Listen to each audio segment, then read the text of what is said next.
Hi, sports fans, and welcome back to The Soup. I'm White House reporter Brian Karem, and today we're talking about that wonderful Donald Trump speech that hopefully many of us missed.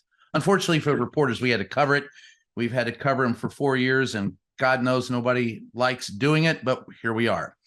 Donald Trump re-announced that he's going to, or announced once again that he's going to run for president yet again, and in doing so from Mar-a-Lago, he said that, by the way, in 2020, we know that the Chinese had something to do with him losing, or at least the outcome of the election, because Donald Trump has never admitted that he lost. So if Donald Trump won in 2020, I guess he's saying the Chinese helped him. Who knows?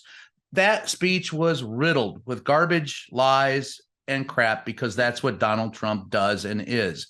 He tried to stick to a teleprompter and announced that tens of millions of people were behind him. But Donald Trump did this also lying about the support he has in the Republican Party and how well the Republican Party did in the midterm elections. Now, for those who have forgotten, it was widely decided that there was going to be a red wave in the United States and that the Republicans would roll into town with on their MAGA horses, take over Washington, and bring us back to truth, justice, and the American way. That's not what happened. That's not what was promised to happen. That isn't what will ever happen. Donald Trump and his minions lost a lot in the midterm elections. They did not take the Senate. They lost a seat in the Senate. And by the thinnest of margins, they have managed to hold on or take over the House. But that doesn't mean that there's a great resounding group of people clamoring for Donald Trump, although he claims there is. He says we're in decline and it was forced on us by Biden and that there is rampant corruption. And he says his movement, by the way, will never be seen again in history. Hopefully not. Hopefully not. Look, for those who are going to despair, I'm going to tell you a couple of things. The midterm elections have shown a lot, and it's not about Donald Trump. What it has shown is that Donald Trump is right now irrelevant, and he's announcing his candidacy at the same time Joe Biden, our president, is in Bali talking with world leaders about a missile that landed in Poland and could spark a third world war. Donald Trump also mentioned that and blamed Biden for it. The truth of the matter is, look forward. Donald Trump is a danger. He's a danger as long as he takes breath and as long as he runs for office. But Donald Trump isn't the biggest problem that we have. It's millions of people who do not believe in facts, and they believe in the fiction sold by Donald Trump and the Republican Party. And by God, Donald Trump isn't even the strongest member of his party right now. The one you have to look for, they say, is Ron DeSantis.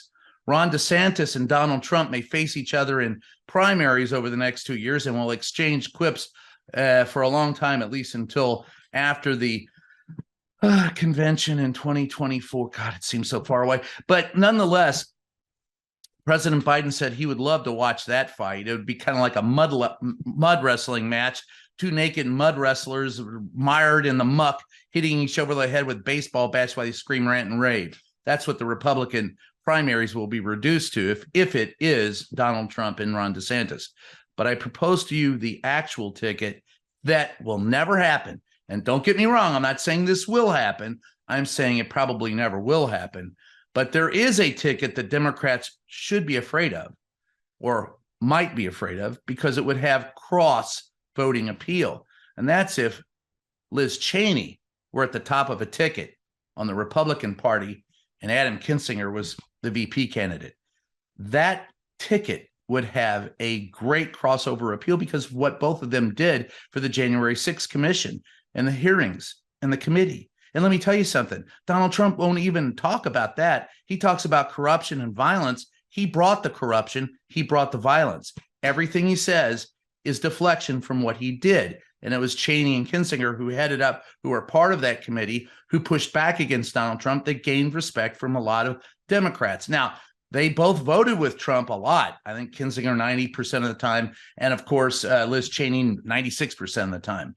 They will be a danger if they win, and that's why they will never be They will never be the ticket because the Republicans can't see that far ahead. They can't see the bragging rights they would have if they elected the first woman president.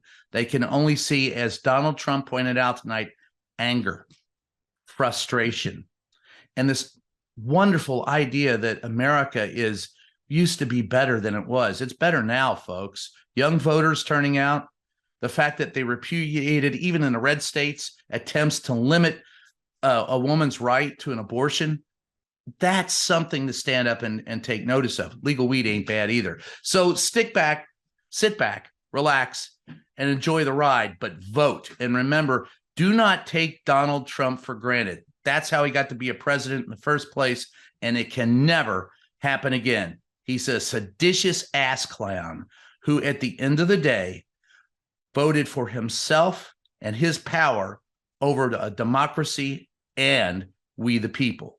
It cannot happen again. Take him seriously, but realize you got 2 years. Long way. Hang tough. I'm Brian Karem. Talk to you next time. MeidasTouch is unapologetically pro-democracy. And look, we know you are too. So please make sure you check out our best-selling shirt and our best-selling gear, the unapologetically pro-democracy gear. And hey, while you're at it, make sure you check out my favorite shirt and one of our most famous designs, It Wasn't Rigged, You're Just a Loser, at store.meidastouch.com. That's store.meidastouch.com.